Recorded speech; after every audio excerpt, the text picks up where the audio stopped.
Hi, I'm Dimitri with XYZ Create, and today I'll be making these modern geometric candle holders.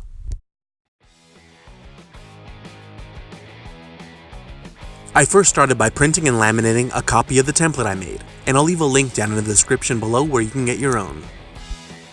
Laminating the template isn't required, but it does help keep the paper from ripping and tearing when we transfer the marks. Now I could cut the template out. The lumber I used in this project was two 4-foot sections of 2x3s I found in a construction site dumpster. And as you can see, they are very beat up. I then marked out 8 inches from the blade on my miter saw fence. That way I can come back and attach a block of wood to act as a stop block. Now I can make repeated cuts without having to measure every time.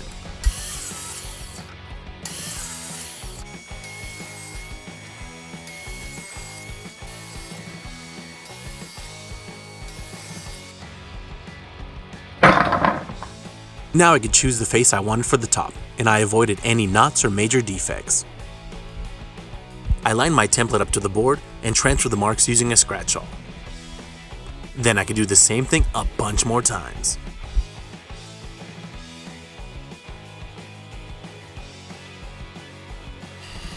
With an 1 5/8" Forstner bit chucked up in my drill press, I could drill all the holes for the candles in every one of the boards.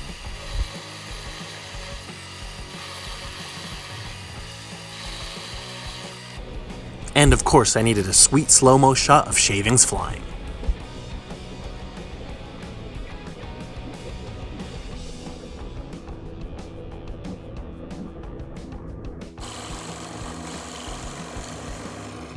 And here's what I'm left with after the drill press. After setting my miter saw to literally any random degree, I can start cutting the ends of the boards into random angles.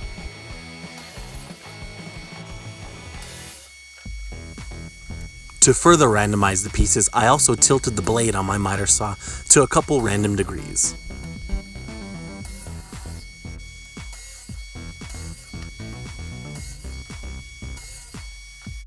Using the cutoff scraps from the miter saw, I attached them to the bottom of the piece with masking tape.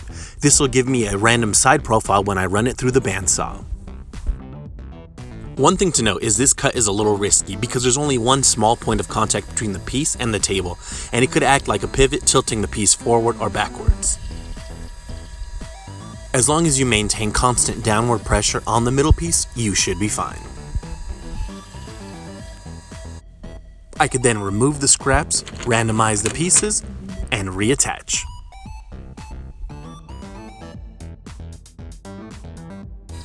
Alternatively, instead of using scraps, you could just tilt the table on your bandsaw.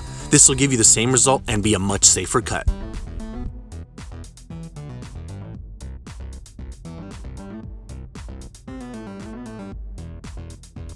I use my belt sander to remove all the bandsaw marks. I'm also sanding the piece on end to sand the end grain, which isn't exactly recommended because it could potentially rip the piece from your hand, sending it flying. In my case, this belt sander is very underpowered, and it gets bogged down before it builds up enough torque to do that. I also maintained very firm grip the entire time I was doing it. It only took about 2 to 3 minutes for each piece to get smoothed out. And I know I'm in the minority here, but I actually don't mind the sanding process a whole lot. I find it kind of relaxing and zen.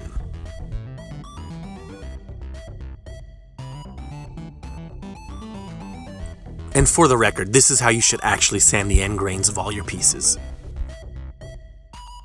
I also took care of any fuzzy spots using a piece of 220 grit sandpaper to maintain those sharp edges.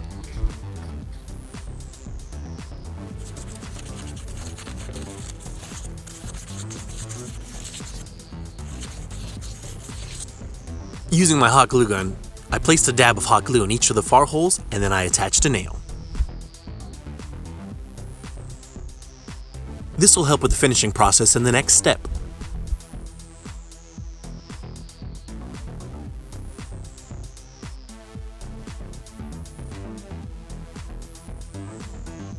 The finish I used was polyacrylic's clear matte finish, and I applied 4 coats in total, waiting 2 hours for drying in between, as well as sanding to 220.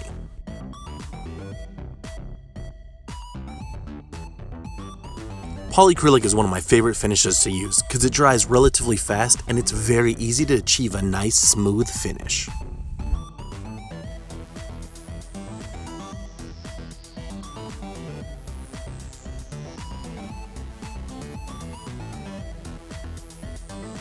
With a sheet of styrofoam laid out, this will allow me to utilize the nails we attached earlier.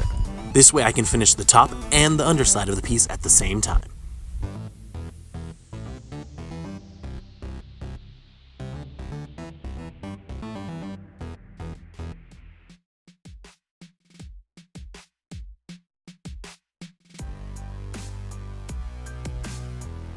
One handy tip is to store your brush in a Ziploc bag in between coats, that way it doesn't dry out.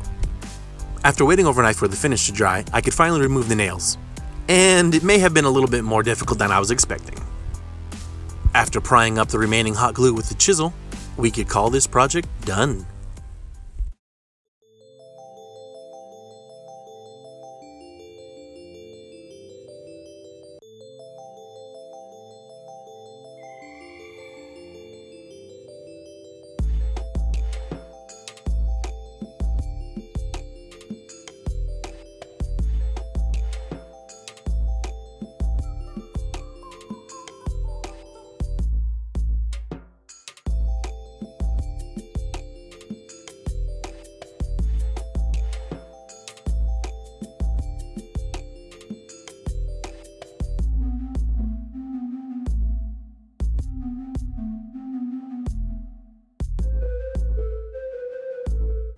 I had a ton of fun making these, and I hope you enjoyed watching the video. I'd really appreciate it if you guys would like, comment, share, and subscribe. That'll do it for this one. I'll see you guys next time.